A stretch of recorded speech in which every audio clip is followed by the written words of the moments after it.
Bonjour à toutes et à tous et bienvenue dans ce nouvel épisode de WWE News.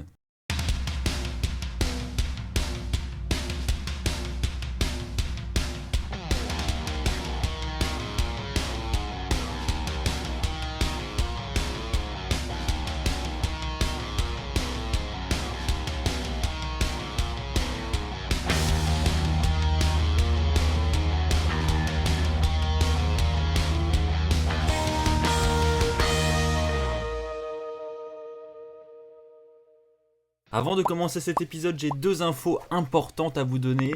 La première, c'est que mon meilleur pote Aurélien vient d'ouvrir sa propre chaîne YouTube. Donc je vous invite à aller le rejoindre dès maintenant, ça serait super sympa. Vous savez qu'il est extrêmement difficile de se lancer sur YouTube et de partir de zéro.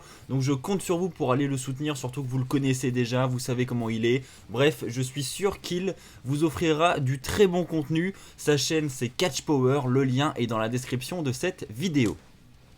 La deuxième info, c'est que c'est bientôt Noël et pour l'occasion j'ai décidé d'organiser deux jeux concours pour tenter de remporter une BD sur l'histoire de l'Undertaker, une BD qui retrace toute sa carrière de ses débuts jusqu'à ses derniers matchs à WrestleMania. Franchement, elle est en français, elle est très bien faite, très bien dessinée et puis les dialogues sont vraiment bons, on apprend pas mal de choses. Donc c'est vraiment un beau cadeau pour participer, vous avez deux chances, vous en avez une sur mon compte Instagram et vous en avez une deuxième sur mon compte Twitter. Donc n'hésitez pas à aller sur mes deux réseaux sociaux pour tenter votre chance et tenter de remporter cette BD pour Noël. Ceci étant dit, c'est parti pour ce nouvel épisode de WWE News. Comme chaque semaine, je vais revenir avec vous sur les 4 news les plus importantes de la semaine. On va parler un petit peu de Bo Dallas, on va parler de nouvelles signatures de contrats, on va parler d'une superstar qui pense déjà à la retraite et on va parler des tensions entre la AEW et la WWE, surtout du côté de Cody Rhodes. Est-ce qu'il est vraiment en guerre avec la WWE? C'est ce que nous allons voir. Pour commencer, je voudrais parler de Bo Dallas. Alors vous le savez, il a un parcours un peu particulier à la WWE, Bo Dallas. Il a bien commencé en étant champion à la NXT, il a eu un beau parcours. Ensuite, il a fait ses débuts dans le roster principal avec une gimmick assez particulière, la gimmick du Bolive, je ne sais pas si vous en rappelez. Si vous l'avez oublié, c'est peut-être pas plus mal. Ensuite, il a fait une équipe avec Curtis Axel, la B-Team, et puis depuis quelques mois maintenant, il se fait un petit peu oublier. Et donc, on aurait un nouveau personnage qui pourrait débarquer pour Bo Dallas, du moins c'est ce qu'il tease sur les réseaux sociaux.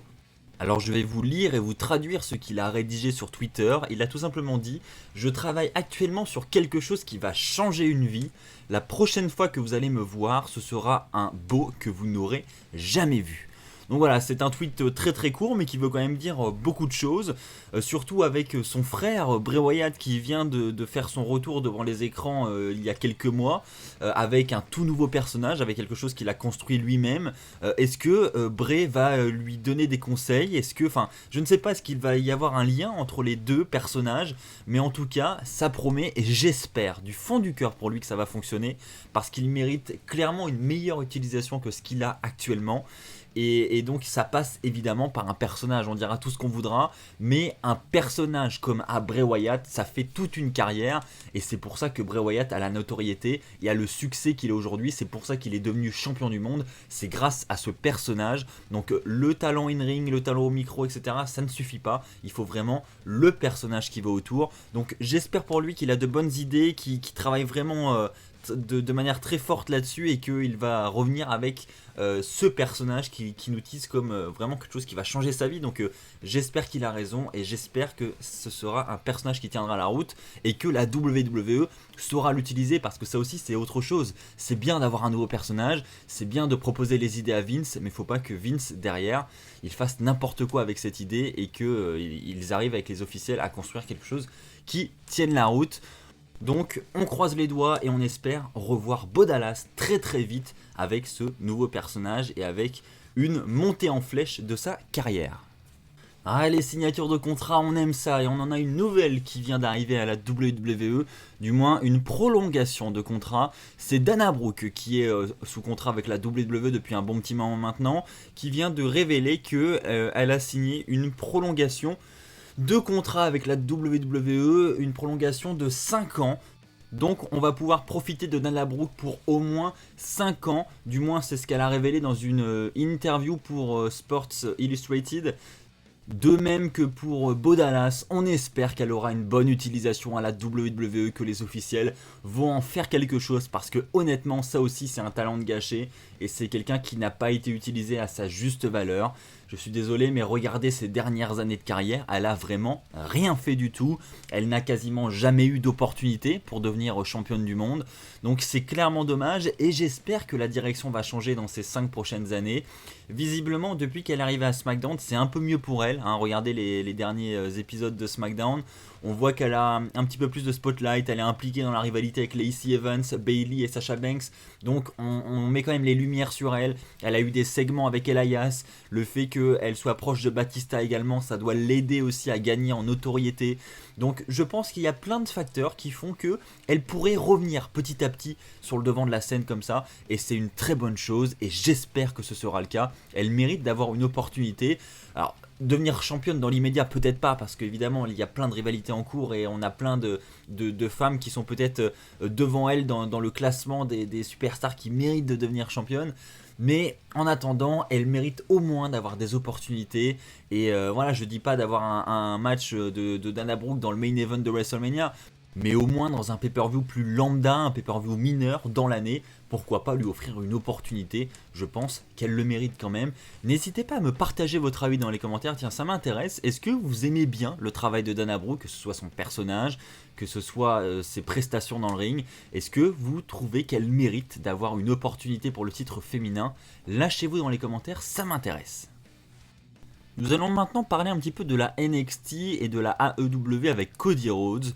On a eu une petite polémique sur Twitter avec un fan qui a relancé la polémique sur le nom du tournoi du Dusty Rhodes Tag Team Classic qui a lieu maintenant chaque année. Donc ça a relancé une petite polémique vis-à-vis du droit d'utiliser le nom Dusty Rhodes à la WWE. Et Cody Rhodes s'en est chargé personnellement et a répondu aux fans sur Twitter. Il lui a notamment dit que s'il suit son compte Twitter, il sait à quel point il fait des compliments à la WWE, à quel point il le fait souvent. Il dit qu'il a littéralement donné les droits à la WWE d'utiliser le nom de son père pour leur tournoi par équipe.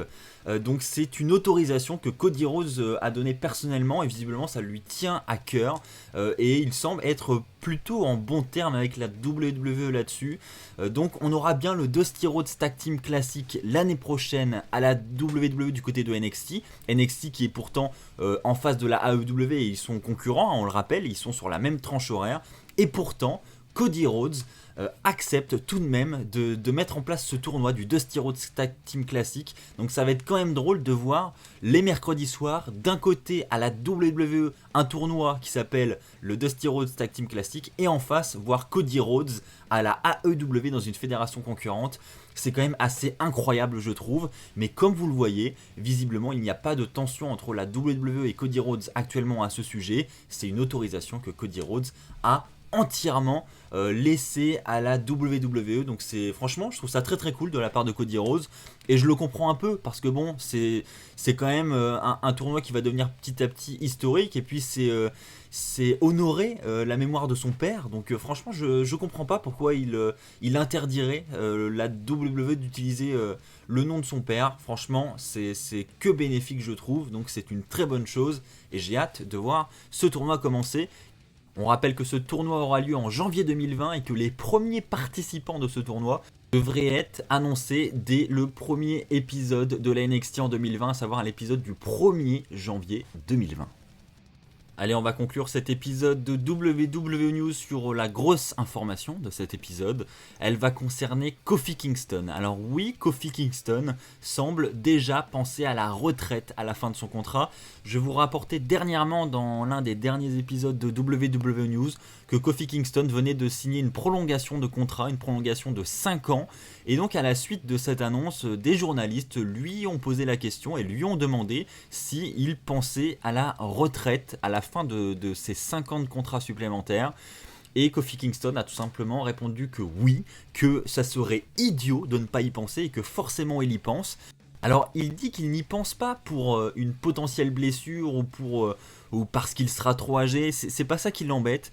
Il dit qu'il souhaite arrêter probablement au bout de ses 5 ans parce que tout simplement, il n'est jamais à la maison. Il ne profite pas de ses enfants, voilà, il dit que ça fait 12 ans qu'il fait ce métier et qu'il n'a pas le temps de profiter de ses enfants. C'est une grosse contrainte qui fait qu'il n'aura peut-être pas envie de continuer après ces 5 ans supplémentaires.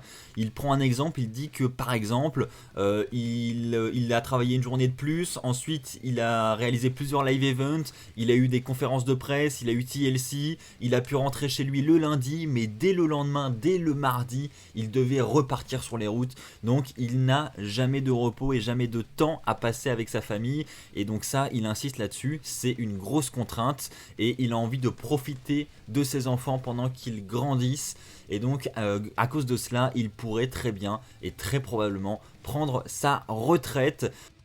Et je le comprends totalement, Kofi Kingston, c'est normal quand on nous explique ces raisons-là, on ne peut que être d'accord avec lui et voilà, je pense que c'est une décision sage de prendre sa retraite. Il a quand même réalisé jusqu'ici 12 ans de carrière, il va en ajouter 5, donc il arrivera à 17 ans de carrière. Franchement, c'est une très belle performance à la WWE, il a accompli beaucoup de choses, donc je pense qu'il peut partir sereinement après ces 5 ans supplémentaires.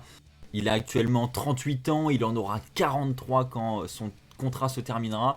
Donc franchement, je pense effectivement que ça peut être le bon moment pour lui de partir. En tout cas, ce choix le regarde, c'est lui qui prendra sa décision et quoi qu'il arrive, on la respectera.